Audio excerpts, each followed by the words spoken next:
Welcome to big bang. This is Satish. రత్న భాండాగారం మూడో గది నేడు తెరుచుకోనుంది. మూడో గది తెరవడంపై దేశవ్యాప్తంగా ఉత్కంఠ నెలకొంది. మూడో గది తెరుస్తుండటంతో పూరి జగన్నాథ్ ఆలయంలో భారీగా భద్రతా ఏర్పాట్లు చేశారు. ఉదయం 9:51 నుంచి 12:15 మధ్య ముహూర్తాన్ని ఫిక్స్ చేశారు. అసలు మూడో గదిలో ఏముంది? ఇప్పుడు దేశవ్యాప్తంగా ఇదే చర్చ జరుగుతోంది. ఆల్రెడీ మనకు తెలుసు, 46 ఏళ్ల తర్వాత నిధి ఉన్న రత్న భాండార్ మూడో గది తాళాలు తెరిచారు అధికారులు. మొదటి 2 గదులు తెరిచిన తర్వాత కొన్ని బయటపడిన అంశాల నేపథ్యంలో మూడో గదిలోనే ఎక్కువగా విలువైనవి ఉన్నాయన్న చర్చ ప్రధానంగా జరుగుతోంది. అయితే ఒక 2-3 రోజుల కిందటే మూడో గది తాళం తెరిచేందుకు ప్రయత్నించగా తాళం ఓపెన్ కాకపోవడంతో కట్టర్ సాయంతో పగలగొట్టారు. తర్వాత మళ్ళీ కొత్త తాళంతో లాక్ చేసి సీజ్ చేశారు.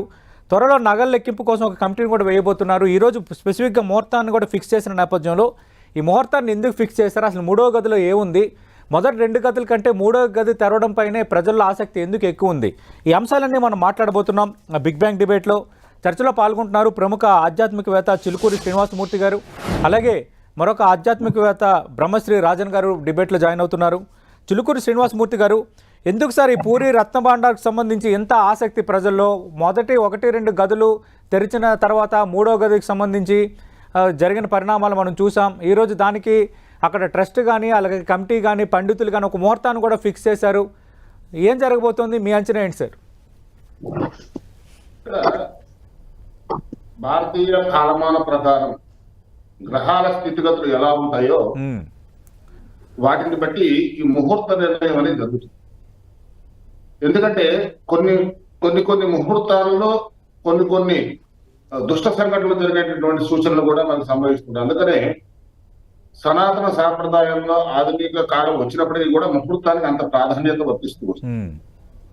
మనం గతంలో మీరు పెట్టిన చర్చలో ముహూర్తంలో ఇది ఇవాళ సాధ్యపడదు అని చెప్పి చెప్పుకోవడం జరిగింది. అవును సార్. అలాగే ఇప్పుడు ఈ 9:15 మళ్ళీ ముహూర్తం అంటే ఆ ముహూర్తంలో ఉన్నటువంటి ఇబ్బందులు ఏవైతే తలెత్తాయో అవి మళ్ళీ పునః ఇబ్బంది కలగ చేయకూడదు అనే విషయంలో మళ్ళీ ఇంకొక ముహూర్త నిర్ణయం చేసి ఈ రోజున ఇది ప్రారంభం చేయడం జరుగుతుంది. దాంట్లో ఎటువంటి విఘాతాలు కలగడం అని కూడా మనం పూర్వం చెప్తున్నాం. ఈ సర్పాలు, ఈ బంధనాలు ఇవన్నీ కూడా కొంతకాలం వరకు ఇవి పరిమితి ఉంటాయి.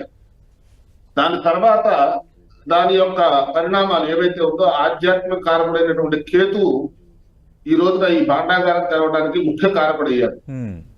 ఇంకోటి, సముద్ర పరివాహక ప్రాంతాల్లో గతంలో నవాబుల పాలనలో కానివ్వండి, లేకపోతే యుద్ధాల కారణంగా కానీ ఒక భయానక ఉత్పాదాలు, అలాగే మనకి రామాయణంలో కూడా చూస్తే యుద్ధకాండలో ఈ రామసేతు నిర్మాణంలో సముద్రుడిపై రాముడే 3 రోజులు అహోరాత్రాలు తపస్సు చేశాడు. కాబట్టి అట్లా భగవంతుడే ఒక ప్రకృతికి ఏదైనా ప్రకృతిలో సహాయం పొందాలి అంటే అర్జించడం అనేది, అభ్యర్థించడం అనేది భగవంతునికి కూడా ఇదే. కాబట్టి మాత్రం మనం చేసేటటువంటి ఒక దుస్సాహసమైనటువంటి ఒక సంఘటనని మనం దాన్ని చేపట్టాలి అన్నప్పుడు కొన్ని ప్రక్రియలు, కొన్ని జాగ్రత్తలు, సూచనలు పాటించాల్సిన అవసరం ఖచ్చితంగా ఉంది అని చెప్పేసి ఈ రోజున ఈ రత్న భాండాగారం మళ్ళీ ముహూర్తం పెట్టి ఓపెన్ చేయడం వల్ల ఇది మనకి ఖచ్చితమైన ఆధారం ఉంది అని చెప్పేసి మనం నిర్ణయించుకోవచ్చండి. అంటే చిలుకూరి శ్రీనివాసమూర్తి గారు, మనం చూసాం మొన్న, అంటే మొదటి 2 గదులు తెరిచేటప్పుడు నాగబంధం ఉందని ఈ తరహా చర్చ అంతా జరిగింది, అది లేదని తర్వాత తేలిపోయింది. కానీ అదే సందర్భంలో అక్కడున్న ఎస్పీ సమస్యలు పడిపోవటం, కొన్ని పరిణామాలు చోటు చేసుకోవటం, ఇవన్నీ ఎలా చూడాలి? వీటి గురించి మీరు చక్కని ప్రశ్న అడిగారు. ఇప్పుడు మనం చాలా పురాతన దేవాలయాలు వెళ్తూ ఉంటాం. అంటే అక్కడికి వెళ్ళినప్పుడు గబ్బిలాలు అవి నివసించడము, కొన్ని రకాలైనటువంటి అంటే దుర్వాసనలు వస్తూ ఉంటాయి. ఇప్పుడు అదే మనం తిరుపతి పుణ్యక్షేత్రం తీసుకుంటే నిత్యము భక్తులు తాగిడి ఉన్నప్పటికీ కూడా అక్కడ పచ్చకర్పూరంతో అది శుభ్రం చేసి కడగటము, అంటే అక్కడ ఏదైతే దుష్పరిణామాలు అవి చోటు చేసుకోకుండా భక్తులు ఎవరైనా సరే వచ్చి వాళ్ళు ప్రతి దేవాలయంలో కూడా దేవాలయం మూసిన తర్వాత అక్కడ ఏవైనా కట్టేసి ఉన్నా కానీ లేకపోతే మొక్కుబళ్ళు ఉన్నా కానీ అవన్నీ కూడా నీట్ గా క్లీన్ చేసేస్తూ ఉంటారు. పరిశుభ్రం చేయాలి.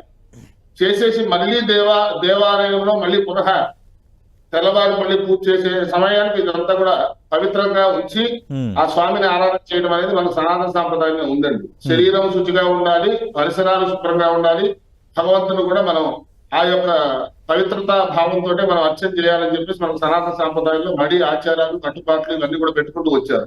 అలాగే దేవాలయ వ్యవస్థల్లో కూడా ఈ రోజున దేవాలయాలు ఇవన్నీ కూడా ప్రభుత్వం పాలైపోయి అశుభ్రతకు గురవుతున్నాయి తప్ప అటువంటి యొక్క ఇది ఏదైతే ఉందో ఆ పండితులకు కానీ పీఠాధిపతులు కానీ లేకపోతే అక్కడ ఉన్న అర్చక స్వాములు కానీ స్థానాచారులు కానీ వాళ్ళు చెప్పిన విధంగా పాటిస్తే కనుక మన హిందూ సనాతన సాంప్రదాయం ఇప్పుడు పూరి జగన్నాథ స్వామి దేవాలయంలో అక్కడ ఉన్నటువంటి ఆచార వ్యవహారాల ప్రకారం అక్కడ ఉన్నటువంటి సమయానుకూలంగా ముహూర్తం నిర్ణయం చేసి ఎంత పరిశుభ్రంగా వాళ్ళు దీక్షగా ఉన్నారు చూడండి ముందు నుంచే.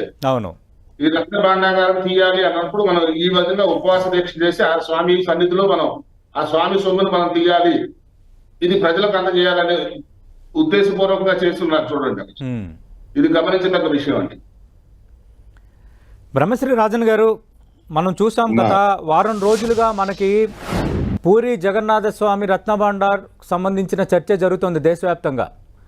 ఆల్రెడీ మొదటి 2 గదుల్లో సంబంధించి కొంత ఓపెన్ చేసిన తర్వాత కొన్ని అంటే స్వామివారికి నిత్యం అలంకరించే ఆభరణాలను కొన్ని తీసి భద్రపరిచారు. ఈరోజు పత్రికల్లో చూస్తే ఒక 7 నుంచి 8 పురాతన విగ్రహాలు కూడా దొరికాయి. వాటి విలువ అనేది మేము లెక్క కట్టలేదు, అవి నల్లగా మారిపోయాయి, 4 దశాబ్దాలుగా దాన్ని ఎవరూ పట్టించుకోలేదు, వాటిని తాకలేదు, వెంటనే ఒక దీపం వెలిగించి వాటికి పూజలు చేశామని నిన్న ట్రస్ట్ కానీ అలాగే పర్యవేక్షించడానికి ఒడిశా ప్రభుత్వం నియమించిన 11 మంది సభ్యుల కమిటీ చైర్మన్ విశ్వనాథ్ రాథ్ నిన్న రాత్రి ఒక ప్రకటన చేశారు. ఈరోజు 3వ గది తెరవడం పైన ఒక ముహూర్తం ఫిక్స్ చేశారు. మీ అంచనా ఏంటి సార్? 3వ గదిలోనే ఎక్కువగా పూరి జగన్నాథ స్వామికి చెందిన అలాగే గతంలో ఆ రాజుల నాటి ఆభరణాలు కానీ వజ్ర వైడూర్యాలు కానీ ఏమైనా బయటపడబోతున్నాయా? తప్పకుండా అమ్మా. హరే కృష్ణ హరే రామ. 3వ గది తెరవటం కూడా చాలా అద్భుతమైనటువంటి ఒక ముహూర్తాన్ని వీళ్ళు నిర్ణయించుకోవడం వల్ల ఇది ఏంటంటే దైవ ఒక ప్రశ్న వేస్తారమ్మా. ఏదైనా కూడా దైవ ప్రశ్న వేసిన తర్వాత ఈ ముహూర్తం అనేది దైవ ప్రశ్న ద్వారా రావటం అనేది జరుగుతుంది.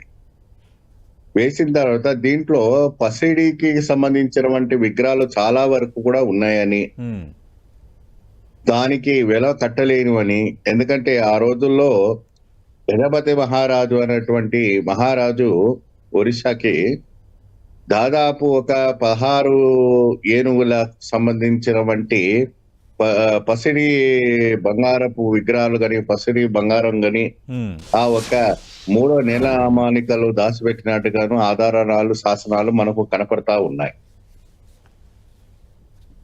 దీని ద్వారా ఈ 3వ నేలమాలికను తెరిచిన తర్వాత ఈ 2 నేలమాలికల కన్నా 3వ నేలమాలికలో అనంతమైనటువంటి ఒక సంపద ఉన్నట్టుగా మనకు ఇక్కడ సాక్ష్యాధారాలు నిర్ధారణ అవుతున్నాయి.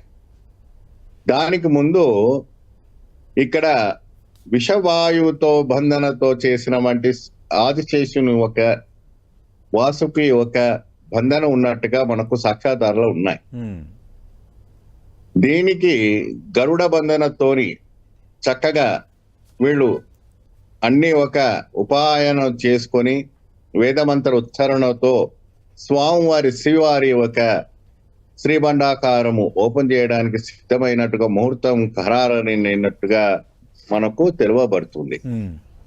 ఈ విగ్రహాల్లో పసిడి విగ్రహాల్లో మీకు అంటే పూర్వం ఎలా చేసేవాడంటే స్వామి ఆ విగ్రహాల్లోని అన్నిటి కూడా డైమండ్స్ గాని వజ్రాలు గాని వైడూర్యాలు గాని పొదిగిచ్చేవాడు.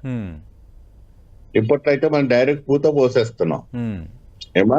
అవును, అప్పట్లో ఏంటంటే అలా పోసేవాడు కాదు, డైరెక్ట్ గా వాళ్ళు ఏంటంటే మంచి చక్కగా అలంకరణ చేసి భగవద్ని ఆకారంగా చేసేవాడు చక్కగా. సో అటువంటివి విలువ కట్టలేనివంటివి, కొన్ని కోట్లకు విలువ కొట్టలేనివంటివి ఈ ఒక 3వ గదిలో ఉన్నట్టుగా మనకు నిర్ధారణ అవుతుంది. కానీ దీన్ని తెరిస్తే కూడా కొన్ని ప్రమాదాలు వస్తాయని, కొన్ని విపత్తులు కలుగుతాయని అక్కడ ఉన్నవంటి అర్చకులు చెప్పడం అనేది జరుగుతుంది. అవును, అంటే స్వామి మీరు అన్నట్టుగా ఈ 3వ గది తాళం తెరిచేందుకు ప్రయత్నించగా తాళం ఒకటి ఓపెన్ కాలేదు. మొన్న జరిగిన పరిణామం మనం చూస్తే తర్వాత కట్టర్ సాయంతో దాన్ని పగలగొట్టారు, మళ్ళీ కొత్త తాళం పెట్టి లాక్ చేసి సీజ్ చేశారు. అవును, ఇవన్నీ ఎలా చూడాలి? ఇది అంతా కూడా నువ్వు చూడండి అమ్మా. అంటే కొన్ని బలవంతమైన అంటే ఇదంటే ఎప్పుడో పురాతనమైనటువంటి తాళాలు కాబట్టి ఆ తాళాలు మిస్సింగ్ అయినాయా లేకపోతే దాన్ని ఎట్లా యూజ్ చేశారు ఏం చేశారు అన్నది మనకైతే తెలీదు. కానీ భగవంతుని సొత్తు అయిన తర్వాత ఒక్క పిన్ అయినా కూడా భద్రపరిచేది పూరి జగన్నాథ్ ఒక ట్రస్ట్ వాళ్ళ ఆధీనంలో ఉండాలి. ప్రతి వస్తువు కూడా, ఇప్పుడు తిరుపతి దేవస్థానం ఉంది, ప్రతి వస్తువు కూడా వాళ్ళు ఎట్లా భద్రపరుస్తున్నారో అదే విధానంగా పూరి శ్రీ జగన్నాథుని ఒక రథయాత్రలో గాని, రథ కార్యక్రమంలో గాని, ఆయన ఒక బండారంలో గాని, ఆయన ఒక రత్న బండారంలో గాని ప్రతి ఇది కూడా భద్రపరిచి శ్రీవారి అలంకారానికి కావాల్సిన నిత్య కైంకర్యాల వస్తువులు కూడా నీళ్ళు ఉన్నట్టుగా మనకు కనపడతా ఉంది. ఎందుకంటే ఇన్ని కాలం వరకు కూడా ఎప్పుడు కూడా చెప్పారు వాస్తవమే. మొదటి గది రెండో గదిలో తెరిచిన తర్వాత నిత్యం స్వామివారికి అలంకరించే ఆభరణాలు, నిత్య కైంకర్యాలకు ఉపయోగించే వస్తువులు బయటపడ్డాయి. అవునండి. దీంట్లో ఎక్కువ శాతం కూడా అదే విధానంగా అప్పట్లో ఉన్నటువంటి కిరీటాలు, మరి అదే విధానంగా స్వామివారి సింహాసనాలు, స్వామివారి యొక్క బలరాం, సుభద్ర, శ్రీకృష్ణుడిని కూడా విగ్రహాలు, పసిరి విగ్రహాలు, వజ్ర వైఢూర్యాలతో అమర్చుకున్న వంటి విగ్రహాలు ఇక్కడ కూడా ఉన్నట్టుగా మనకు సాక్ష్యాధారాలుగా మనకు నిర్ధారణ అవుతా ఉన్నాయి. ఎందుకంటే వాళ్ళంతా కూడా ఏంటంటే పాలి భాషలో ఒక తాళపత్రాల్లో రాసి పెడతారు, అంటే రాగి రేకులో రాసి పెడతారు. ఆ రాగి రేకులు పెట్టినటువంటి శాసనాల ద్వారా ఇప్పుడు వాళ్ళంతా కూడా తీయవటం అనేది జరుగుతా ఉంది. ఇప్పుడు గవర్నమెంట్ ఇవన్నీ కూడా లెక్క పెట్టి ఇవన్నీ సరిగా ఉన్నాయా లేవా, భద్రంగా ఉన్నాయా లేవా, ఎందుకంటే అమూల్యమైనటువంటి ఒక వస్తువు, యాంటిక్ పీస్ అంటారు దీన్ని. దీనికి ఏంటంటే ఒక ఎలా అంటే ఒక అద్భుతమైన వంటిది, ఇది కనురార చూడాలన్నా కూడా మనకు ఈ జన్మకు పుణ్యం కలుగుతుంది. అటువంటి ఒక పవిత్రమైన ఒక కార్యం ఇది. సో దీనికి కూడాను చాలా వరకు కూడా సేమ్ మొన్న రెండవ గది ఎలా తెరిచారో అదే రకంగా ఏమన్నటువంటి ప్రయత్నం చేస్తున్నారు. ఈ ముహూర్తం పెట్టడం అనేది జరుగుతుంది. ఈ ముహూర్తము అది మంచి ముహూర్తంగా భావించేసి ఒక బ్రాహ్మణ ముహూర్తం అనుకోవచ్చు, లేదంటే ఒక దైవ ముహూర్తం అనుకోవచ్చు. ఈ ముహూర్తంలో కూడా దిగ్విజయం అవుతారా అవరా అన్న విషయం పైన కూడా ఆ పూరి జగన్నాథుని పైనే ఉంది మనకి.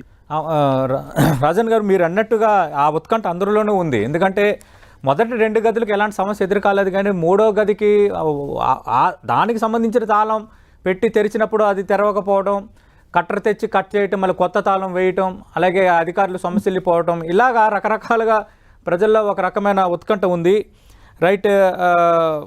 శ్రీనివాసమూర్తి గారు, మనకి తెలుసు అంటే 1978 మే 13 జూలై 23 మధ్యలో లెక్కింపు పెట్టారు. దాదాపు చాలా ఏళ్ళు అయిపోయింది.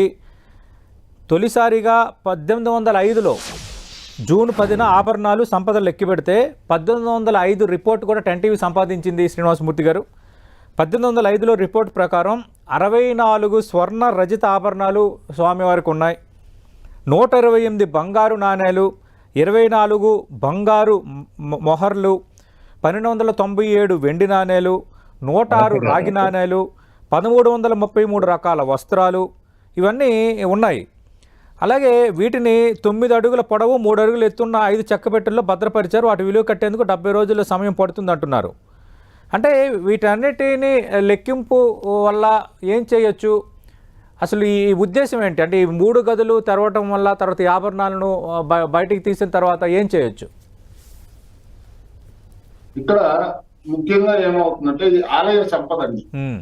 ఈ ఆలయంలో అప్పుడు ఉన్న రాజులు ఎవరైతే దేవాలయాలు పూర్వం దేవాలయం నిర్మిస్తే దేవాలయ నిర్మాణానికి ఎంత ఖర్చు అయిందో ఆ రోజుల్లో చాలా అంటే పరిశ్రమ చేసి ఆ రాజులు ఆలయాలని ధర్మ సంరక్షణ కోసం శంకరాచార్యులు వారు చెప్పినట్టుగా విగ్రహారాధన ఇది ఎప్పుడైతే మొదలైందో అప్పట్లో ఈ ప్రతిష్టా కార్యక్రమాలు చేయటము, ఆలయాలు కూడా మహావైభవంగా అంటే భోగాలు జరగటం కానివ్వండి, ఆహారానికి కానివ్వండి, విశ్రాంతి తీసుకోవడానికి కానివ్వండి, ఈ రోజున రెస్టారెంట్లు వచ్చాయి, యూనివర్సిటీలు వచ్చాయి, ఇవన్నీ వచ్చాయి. అప్పట్లో దేవాలయాలు, విశ్వవిద్యాలయాలు, ఆశ్రమాలు, మఠాలు, పీఠాలు ఇవన్నీ కూడా స్థాపించారు. ప్రజలకు అక్కడ అలాగే మనకి కార్తీక మాసంలో కూడా చీకట్లో ఆకాశ దీపం పెట్టేవారు. ఇక్కడ దేవాలయం ఉంది అని చెప్పి ఆ రోజున ఇంత వాహన సౌకర్యాలు లేవు. అవును సార్. తర్వాత మనకి 78 తర్వాత ఇదంతా కూడా అభివృద్ధిలోకి వచ్చింది. ఆ రోజుల్లోనే ఈ తాళం ఓపెన్ చేశారంటే అప్పట్లో అంటే ఎంతో పురాతన వేల సంవత్సరాల క్రితం ఇది దాచిపెట్టినటువంటి మరుగున పడినటువంటి సంపద అండి. మన ఇండియా నెంబర్ 1 కంట్రీ. కాకపోతే ఏమవుతుందంటే ఈ రాజకీయాలు అలాగే కొంతమంది దాన్ని ఏదో అంటారు డెమోక్రటిక్ కంట్రీ అని, అలాగా మన ఇదంతా కూడా మన సంపద అంతా కూడా ఆ, ఈ దొంగల పాలు అయిపోయింది. అలాగే విజ్ఞానం కూడా ఈ రోజున వేదంలో లేనటువంటి విషయం అనేది లేదండి. 4 వేదాల్లో కూడా మన సంస్కృతి, సాంప్రదాయాలు, ఆచారాలు, వ్యవహారాలు, యంత్రాలు, మంత్రాలు, తంత్రాలు, ఏ రకమైనటువంటి మనం ఆ ఉన్నత స్థితిని పొందాలన్నా కానీ వేదం ముఖ్యమైనటువంటి ఆధారం అండి. కాబట్టి అలాంటి వేద పరిరక్షణ కోసము వేదాల్లో ఉన్నటువంటి సారాన్ని తెలుసుకొని దాన్ని ఎలా నిగూఢంగా దాచాలి అనేది ఇదంతా కూడా అధర్వణ వేదంలో ఉన్న ప్రక్రియ ద్వారానే తాళాలు తయారు చేయడం కానివ్వండి, ఆలయ నిర్మాణాలు కానివ్వండి, ఆలయంలో యంత్రాన్ని కానివ్వండి, అమ్మవారి యొక్క లేదంటే స్వామివారి యొక్క బీజాక్షరాలు ఈ యంత్రంలో ఈ రకంగా ఉంటాయి. ఈ రోజున శ్రీచక్రం అనేది ఒక మానవ శరీరం అండి. తర్వాత మనకి విజ్ఞానంలో అందరూ తెలుసుకోగలిగారు. ఈ రోజున శ్రీచక్ర ఆర్చన చేస్తే ఆ మనిషికి ఏది అవసరం లేదు. కాబట్టి మనమే ఒక శ్రీచక్ర మనం కూర్చునే ఒక ఆసనంలో పద్మాసనంలో కూర్చుని మనం స్ట్రైట్ గా కూర్చుంటే ఆ శ్రీచక్రం యొక్క నవ ఆవరణలు ఏవైతే ఉన్నాయో మనలో కూడా నవరంధ్రాలు ఉన్నాయి. కాబట్టి ఇదంతా కూడా భగవంతుడికి మనకి కూడా, అందుకనే మహాన్యాసంలో కూడా చెప్తారు, న్యాసపూర్వక జప హోమార్చనాభిషేకం శ్యామ అని. అంటే రుద్రుడు శివుడికి పరమేశ్వరుడికి కూడా మనం అర్చన చేసేటప్పుడు నువ్వు రుద్రుడు పోయి నన్ను అర్చించే అధికారాన్ని పొందు అని చెప్పేసి మహాన్యాసం మనకి అభిషేకంలో కూడా మనకు చెప్తూ వచ్చారు. అవును. కాబట్టి ఇలా ముహూర్తాలకు వచ్చేసరికి మనకి ఆదిత్యాది నవగ్రహాలు, ఆ నక్షత్రాలు, అనుకూలమైనటువంటి సమయము, ప్రతికూలమైన సమయం ఉందా, వజ్రం ఉందా, దుర్ముహూర్తం ఉందా, అమృతగండం ఉందా, ఆ యోగాలు ఏమున్నాయి, ఇవన్నీ కూడా చూసుకుని ఒక ముహూర్తంలో కనుక మనం ఏదైనా సరే ఒక ప్రక్రియను కనుక మనం చేస్తే అది ఖచ్చితంగా మనకు సాధ్యపడుతుంది. ఈ అపారమైన సంపద ఏదైతే ఉందో ప్రజోపయోగార్థమై ఉపయోగిస్తే కనుక దానికి ఇది అవుతుందండి. కొంతమంది ఇవాళ రేపు ఏమవుతుందంటే మనకి ఈ దొంగల రాజ్యం అయిపోతుంది. ఈ వాళ్ళ అన్యాక్రాంతంగా కనుక దాన్ని కనుక ఉపయోగించినట్టయితే కనుక ఇందాక మనం అనుకున్నట్టుగా ఈ గతంలో మనం చెప్పినట్టు ఈ సర్పబంధనాలు ఏమున్నాయో లేకపోతే ఇంకోటి ఏముందో విషపూరితమైనటువంటి వ్యాధులతో కానీ విషపూరితమైన ఇట్లాంటి వాటితో కానీ వాళ్ళకి మరణం అనేది తథ్యం అవుతుంది. అందుకని పూర్వం ఏంటంటే కర్మ ప్రారంభం కొద్దీ మనం చేసిన కర్మలకి పూర్వజన్మ కృతం పాపం వ్యాధి రూపేణ బాధించేది, ఈ జన్మలో వ్యాధి రూపంలో అది బాధిస్తూ ఉంటుంది. కాబట్టి ఇప్పుడు ఏమవుతుందంటే మనం బోనస్ కర్మలు ఏవైతే చేసుకున్నామో భగవంతుడు కూడా ఇవాళ ఆన్లైన్ సిస్టమ్ అయినట్టుగా మీరు ఇందాక అన్నారు, అక్కడ ఎక్కడో ఒక ఆయన ఏదో ఆ వాసన తట్టుకోలేకనో లేకపోతే ఆ గ్యాసెస్ వల్లనో ఒక్క ఆయన సొమ్ము పడ్డాడు తప్ప అక్కడ ఎటువంటి ప్రమాదకరమైనటువంటి ఇది లేదు. శుభ్రం చేసుకుంటూనే వెళ్తారు. కాకపోతే కవాటం అది తీయటం అనేది అని ఎలా ఉంటుందంటే తాళము ఎన్నో కాలం నుంచి మనం కూడా 10 రోజులు ఊరికి వెళ్ళి వస్తే ఏ మాయిశ్చర్ వల్లనో లేకపోతే ఆ తాళం కొంచెం గట్టి అవుతూ ఉంటుంది.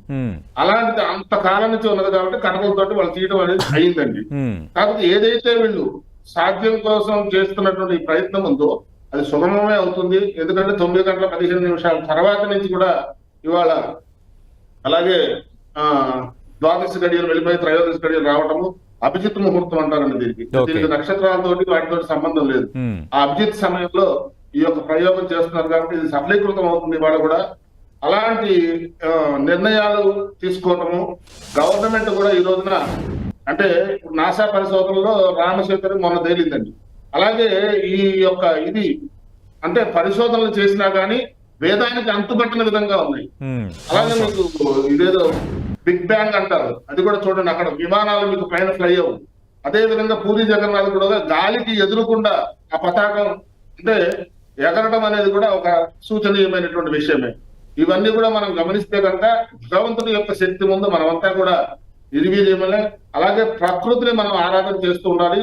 ఆ ప్రకృతి యొక్క ఇది మన మనుగడకు కూడా తోడ్పాటు అవుతూ ఉంటుందని చెప్పేసి నా ఉద్దేశం. సతీష్ గారు.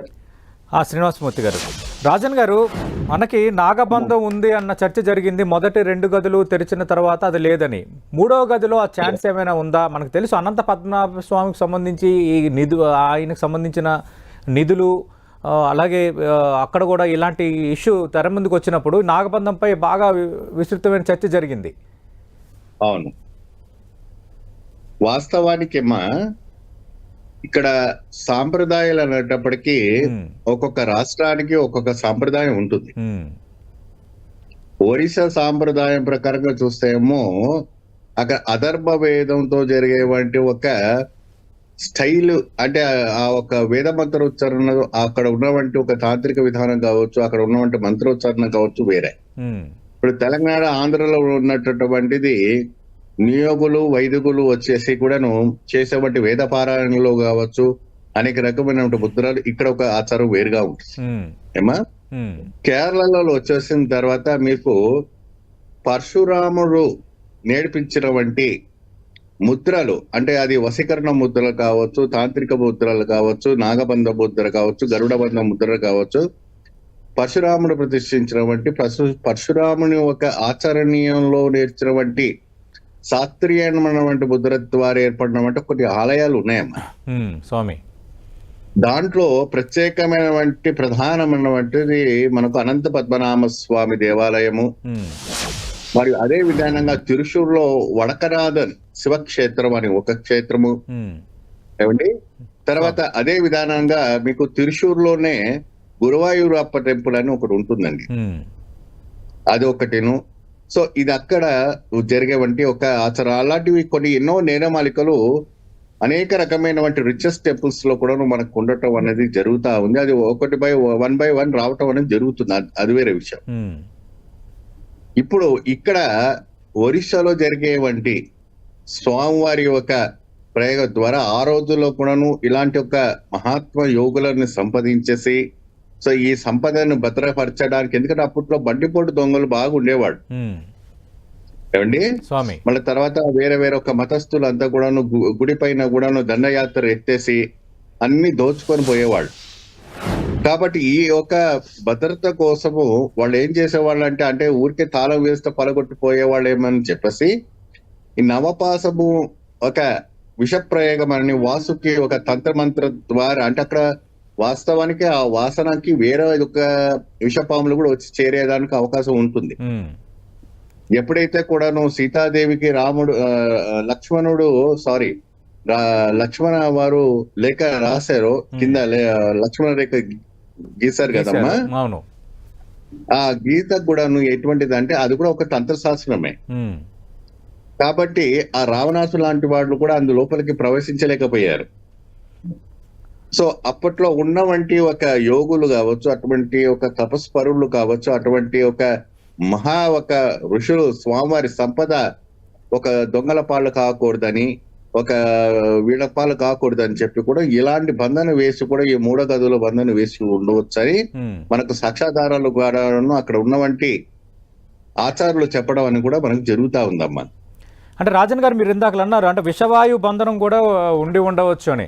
అంటే మొన్న ఒక అధికారి సమస్యలు పడిపోవటం, కొందరికి కళ్ళు తిరిగినట్టుగా అవ్వటం గదులు తెరుస్తున్నప్పుడు, ఇది దీనికి విషవాయు బంధనానికి ఏమైనా సంబంధం ఉందా? ఇది వచ్చేసి విషవాయు బంధన అన్నట్టుగా మనకు ఇక్కడ తెలియలేదు. అది ఏంటంటే ఆక్సిజన్ అక్కడ అందలేకపోవచ్చు. ఎందుకంటే అది కొన్ని 1978లో మూతబడినటువంటి ఒక ఆలయ గది ఈ యొక్క 46 సంవత్సరాల తర్వాత నిర్మాణం చేశారు కాబట్టి, ఓపెన్ చేశారు కాబట్టి ఆ ఒక్క వాయుతోనే అక్కడ ఉన్న ఎస్పీ గారి కింద పడిపోయారు. అవును. మరి ఇతర వాళ్ళకు కూడా స్కిన్ ఇన్ఫెక్షన్స్ అవన్నీ అయింది. కొన్ని బయట పెట్టలేదు వాళ్ళు. అందరికి వామిటింగ్స్ కూడా అయినాయి, అవి కూడా బయట పెట్టలేదు. కొందరికి అక్కడే ఎన్నో రకాలమైనటువంటి జబ్బు కూడా వచ్చేసింది, అది కూడా వాళ్ళు బయట పెట్టలేదు. ఎందుకంటే ఇది చర్చనీయంగా మారిపోతుంది అని చెప్పేసి భయాందోళనతోని అది అట్లాగే స్థాపించిపోయింది. అక్కడ ఆ ప్రభావం అనేది జరిగింది. బట్ ఏ ప్రభావం జరిగింది అన్నది బయట పెట్టలేదు వాళ్ళు. సంపద తీశారు, లెక్క పెట్టారో, పక్కన పెట్టారు, లెక్కింపు జరుగుతా ఉంది. ఈ రోజున ఈ 18వ తారీఖు నాడు ముహూర్తం పెట్టుకొని చక్కగా 3వ గది కూడా ఓపెన్ చేయాలనేసి కూడా ప్రయత్నం చేస్తున్నారు. ఆ పూరి జగన్నాథుడు మనందరం కూడా ఉద్దేశం లేకుండా చేసేవంటి కార్యక్రమం అయితే మాత్రం వాళ్ళు క్షేమంగా బయటపడడానికి అవకాశం ఉంటుంది. లేని పక్షాన దానికి గురి కావడానికి తప్పదు. శ్రీనివాసమూర్తి గారు, అంటే ఇప్పుడు ఈ సంపదను విలువ కట్టేందుకు దాదాపు 70 రోజుల సమయం పట్టొచ్చు అని ఇప్పటికి అధికారులు ఒక అంచనా వేశారు. అది ఇంకా టైం కూడా పట్టొచ్చు. అయితే ఈ సంపదను ఏం చేస్తారు అన్నది ప్రజల్లో తలెత్తే రెండో ప్రశ్న. ఓకే, 78 ఏళ్ళ తర్వాత గదులు తెరిచారు, స్వామివారి సంపద రాజుల కాలం నాటి సంపదను బయటికి తీశారు. ఈ సంపదను ఇప్పుడు ఏం చేస్తారు అంటే స్వామివారికి కైంకర్యాలకో లేదంటే స్వామివారికి పూజలకు ఉపయోగించే ఆభరణాలు కానీ వస్తువులు కానీ అదొక ఎత్తు అయితే, ఈ మిగతా నేను ఇందాక చదివిన లిస్టు బంగారు నాణేలు, బంగారు మొహర్లు, స్వర్ణ రజిత ఆభరణాలు, రాగి నాణేలు, వెండి నాణేలు, వస్త్రాలు, ఇవన్నీ ఏం చేయొచ్చు సార్? ఈ నాణాలు ఏదైతే ఉందో అది ఇప్పుడున్న కాలమాన పరిస్థితుల్లో ఉన్న కరెన్సీ ఏదైతే ఉందో దాని కింద కన్వర్షన్ చేస్తారండి గవర్నమెంట్ అనుమతితోటి. అలాగే ఈ ఆభరణాలు అవి ఏవైతే ఉన్నాయో అవన్నీ కూడా స్వామికి మళ్ళీ పునః నూతనవి చేయించడం అది ట్రస్ట్ యొక్క పరిగణన ఉంటుంది. ఆ ట్రస్ట్ వారు గవర్నమెంట్ కి అనుమతి తెలియజేస్తే ఇది మీరు దీన్ని ఇప్పుడు గతంలో మనకు తిరువనంతపురంలో జరిగింది, ట్రస్ట్ వారు గవర్నమెంట్ ఆధీనానికి ఇచ్చేసారు. ఆ విధంగా కనుక ఈ ట్రస్ట్ వాళ్ళు కూడా ఆ విధంగా ఇస్తే కనుక అది గవర్నమెంట్ కి దాని యొక్క ఇది తీసుకుంటుందండి. నాణ్యాలు ఏవైతే ఉన్నాయో ఇప్పుడు కాలమాన పరిస్థితుల్లో ఉన్న కరెన్సీ ప్రకారంగా అవి మార్చడం అనేది ఆర్బీఐ సంబంధించిన విషయం. అవును, ఆర్బీఐ అధికారులు కూడా ఉన్నారు, దేశం తరపున అక్కడే ఉన్నారు ఆర్బీఐ అధికారులు కూడా. అవునండి సతీష్ గారు, అది ఎందుకంటే దేశానికి సంబంధించిన సంపద కాబట్టి ప్రభుత్వానికి అధికారం ఉంటుంది. ఆ పురావస్తు శాఖ వాళ్ళు ఉంటారు, దానికి ఆ ప్రమాణాలు ఏవైతే ఉన్నాయో అప్పుడు నాణ్యానికి ఇప్పుడు ఉన్నటువంటి దీనికి ఆ కరెన్సీ ప్రకారంగా దాన్ని మార్పు చేయడం అనేది జరుగుతుందండి. ఇది ప్రభుత్వ అధీనంలో ఉంది. ఇక నగలు, ఆభరణాలు, అలాగే స్వామివారికి ఉన్నటువంటి ఆ కొన్ని ఈ బంగారు సంబంధించిన వస్త్రాలు ఉంటాయి, అలాగే కొన్ని డైమండ్స్ ఏవైతే ఉన్నాయో అవి అన్ని కూడా భగవత్ సంపద కాబట్టి ఆ ట్రస్ట్ వాళ్ళ అనుమతి కోరుతారండి ఖచ్చితంగా. ఎందుకంటే దానికి ఉన్నటువంటి బైలాస్ ఏవైతే ఉంటాయో గవర్నమెంట్ కి సంబంధించిన ఎన్జిఓలో లేకపోతే ఆధ్యాత్మిక సంబంధించిన విషయాలు ఏవైతే ఉన్నాయో అవన్నీ కూడా ట్రస్ట్ నిర్ణయం చేసుకుంటుంది. కమిటీ ఏదైతే ఉందో ఇప్పుడున్న కమిటీ ట్రస్ట్ కమిటీ వీళ్ళిద్దరూ కూడా సమన్వయం చేసుకోవాల్సిన పరిస్థితి వస్తుందండి. నాణ్యాల విషయంలో మాత్రం ఖచ్చితంగా సుప్రీంకోర్టు ఏదైతే జడ్జిమెంట్ ప్రకారంగా ఇప్పుడు కమిటీ వేశారో ఆ కమిటీ నిర్ణయం ప్రకారం నాణ్యాలు అయితే మాత్రం ఆర్బీఐ ద్వారా మన ఏదైతే ప్రజోపయోగార్థమై ఇది దేశ సంపద కాబట్టి దాన్ని వినియోగించడం అనేది జరుగుతుంది. ఓకే, థ్యాంక్ యూ శ్రీనివాస్ మూర్తి గారు, అలాగే థ్యాంక్ యూ బ్రహ్మశ్రీ రాజన్ గారు. ఖచ్చితంగా 9:15 నుంచి 9:51 నుంచి 12:15 మధ్య వీటిని మూడో గది తెరవబోతున్నారు కాబట్టి మీలాగే మనం అందరం ఆసక్తిగా ఎదురు చూస్తున్నాం ఆ మూడో గదిలో ఏముండబోతుంది అన్నది. ఎందుకంటే మొన్న తాళం తీయటానికి ప్రయత్నిస్తే తాళం రాలేదు, కట్టర్ సాయంతో కట్ చేసి కొత్త తాళాన్ని అమర్చారు. మూడో గదిలోనే చాలా విలువైన సంపద ఉందన్న చర్చ కూడా జరుగుతోంది. స్పెసిఫిక్గా ఆర్బీఐ అధికారులు అలాగే ఒడిశా ప్రభుత్వం వేసిన విశ్వనాథ్ రథ్ కమిటీతో పాటు ట్రస్టు భారీ భద్రత నడుమ ఈరోజు అభిజిత్ లగ్న ముహూర్తంలో ఈరోజు ఇది జరగబోతుంది కాబట్టి చూద్దాం మూడో గదిలో ఏముంటుందన్న అంశం తెరిచిన తర్వాత ఈ విలువను ఏ విధంగా మదిస్తారు అంటే లెక్కింపు చేస్తారు. అలాగే ప్రభుత్వం ఈ పురాతన విగ్రహాలను వీటిని అధీనంలోకి తీసుకుంటే ప్రతిగా ట్రస్ట్కి ఏమిస్తుంది, ట్రస్ట్ ఏవేవి ఆభరణాలు కానీ ఏవేవి ఉంచుకోవాలని అనుకుంటుంది.